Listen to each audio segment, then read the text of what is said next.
আমরা যখন মায়ের গর্ভে ছিলাম এবং আমাদের বয়স ছিল 4 মাস 10 দিন, তখন আল্লাহর পক্ষ থেকে একজন ফেরেশতা এসেছিলেন। এসে মায়ের গর্ভে রূহটাকে ফুঁকে দিয়েছেন এবং 4টা বিষয় লিখে দিয়েছেন। 1 নাম্বার, এই গর্ভের সন্তানের হায়াত কতটুকু হবে। 2 নাম্বার, তার রিজিক কি কি হবে। 3 নাম্বার, সে সৌভাগ্যবান হবে না দুর্ভাগ্যবান হবে। 4 নাম্বার, সে দুনিয়াতে কি কি আমল করবে। এই 4টা বিষয় লিখে দেওয়া হয়েছে। এর মধ্যে সবচেয়ে ইম্পর্টেন্ট বিষয় হচ্ছে হায়াত সময়, সে কতদিন বাঁচবে। হায়াতের মধ্যে বরকত হয়, কিন্তু আল্লাহ পাকের নির্ধারিত হায়াত কিন্তু বাড়েও না কমেও না। আল্লাহ পাক যে সময় নির্ধারণ করেছেন, এই সময়টুকুই আমাদের দুনিয়ার হায়াত। আল্লাহ পাক নির্ধারণ করে বলেছেন, লিয়াবলুয়াকুম আইয়ুকুম আহসানু আমালা। এই হায়াত মওত সৃষ্টি করার বিষয়টা হচ্ছে আল্লাহ পাক দেখতে চান দুনিয়াতে তোমাদের মধ্যে কাজে কে শ্রেষ্ঠ, কাজে কে উত্তম, আহসান কে, কাজে সেরা কে।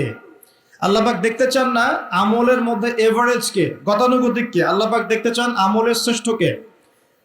কাবীর মানে বড়, আকবার মানে সবচেয়ে বড়, সগীর মানে ছোট, আসগর মানে আরো অনেক ছোট, হাসান মানে হচ্ছে ভালো উত্তম, আহসান মানে সবচেয়ে ভালো, বেস্ট ওয়ান।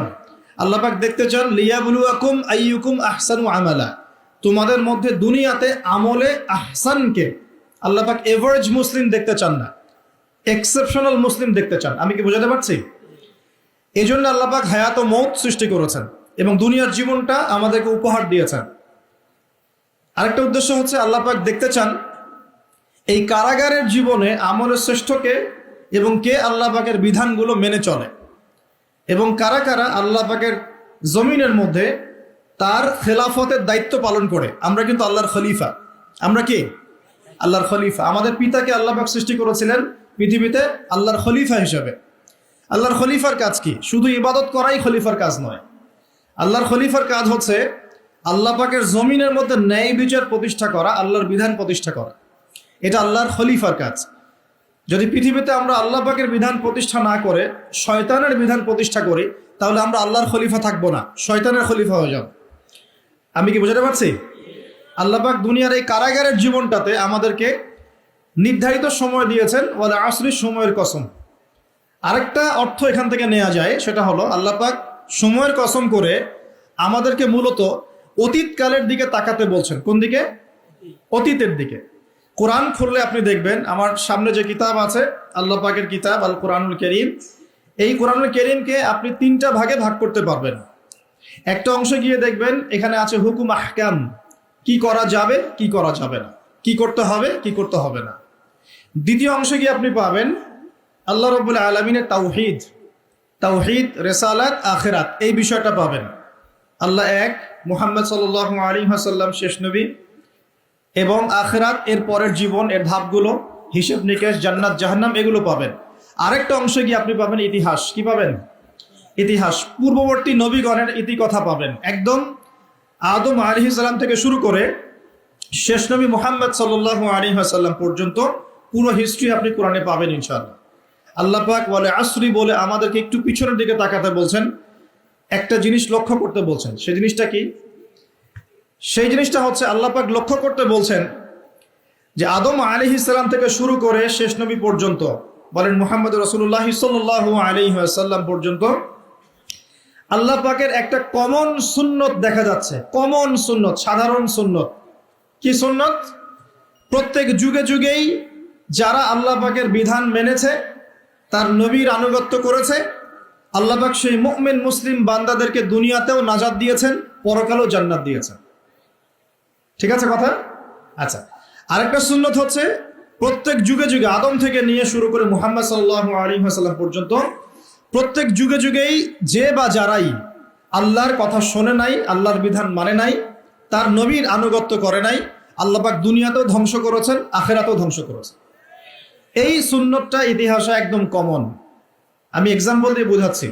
নূহ আলাইহিস সালামের যুগে চলে যান, একটু খেয়াল করে দেখেন, 950 বছর দাওয়াত দেওয়ার পরে মাত্র 40টা বা 80টা পরিবার ইসলাম কবুল করেছে। আল্লাহ পাক এই সারা দুনিয়ায় সেই 80টা পরিবারকেই বাঁচিয়ে রাখলেন, নিষ্কৃতি দিলেন, উদ্ধার করলেন, বাকি সবাইকে ডুবিয়ে মেরে দিলেন। আল্লাহর সুন্নত। আল্লাহ পাকের কিছুই পরোয়া নাই। পরোয়া আছে? আচ্ছা, তারও একটু আগে যান, আদম আলাইহিস সালামের দুই ছেলে হাবিল এবং কাবিল, মনে আছে? কাবিলের কুরবানি কবুল হয় না, হাবিলেরটা কবুল হয়। তো এখানে হিংসা, এখানে কি হিংসা, পরশ্রী কাতরতা, তারটা কেন কবুল হয়, আমারটা কেন হয় না? এই হিংসার বশবর্তী হয়ে এক পর্যায়ে কাবিল হাবিলকে হত্যাই করে ফেলল, এবং সেই হত্যাকাণ্ডের সাক্ষী ছিল একটা পাখি, তার নাম কি? কাক। কাক, হ্যাঁ। বিষয়টা হচ্ছে যে কাক সাক্ষী যে আদম আলাইহিস সালাম এর দুই সন্তান, এক সন্তানকে হত্যা করার পর আরেক সন্তান মাথায় হাত দিয়ে বসে আছে, কিভাবে তার ভাইকে দাফন করবে এই জ্ঞান তার কাছে নাই। আল্লাহ পাক কাককে পাঠালেন, সে মাটি খুঁড়ে দেখালো কিভাবে দাফন করতে হয়। তার মানে শিক্ষা আমাদের চারপাশেই আছে। শিক্ষা গ্রহণ করার জন্য সবসময় টেক্সট বুকের প্রয়োজন হয় না। যে আল্লাহ পাক কি কসম করতে পারেন কিনা, উত্তর হচ্ছে হ্যাঁ, আল্লাহ রাব্বুল আলামিন তার সৃষ্টির কসম করতে পারেন, কিন্তু সৃষ্টি হিসেবে আমাদের জন্য জায়েজ নেই যে আমরা আল্লাহ ছাড়া অন্য কারো নামে কসম করব।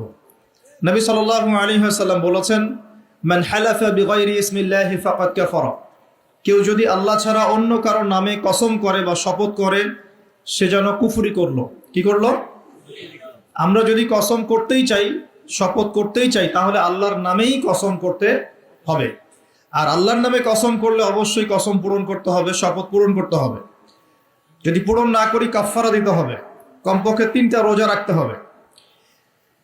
আল্লাহ পাক তার সৃষ্টির নামে কসম করে থাকেন, যেমন আল্লাহ পাক বলেছেন ওয়া তিন ফলের কসম, ওয়া জাইতুনের কসম। 3 ফল খেয়েছেন কখনো?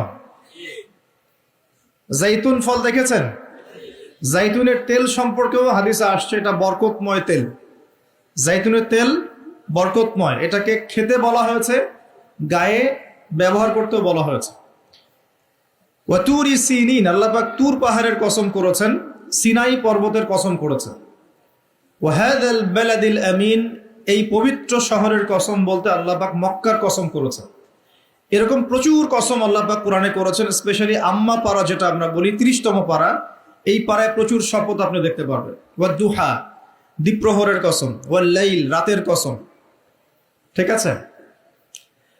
কোন কোন ক্ষেত্রে আল্লাহ পাক এই মহাবিশ্বের কসমও করছেন তারকার অবস্থান স্থলে। আল্লাহ পাক বলছেন ফালা উকসিমু বিমাওয়াকিন নুজুম ওয়া ইন্নাহু লাকাসামুল লাউ তা'লামুন আযীম। সূরা ওয়াকিয়ার শেষের দিকে আল্লাহ পাক নক্ষত্রগুলোর অবস্থান স্থলের কসম করেছেন।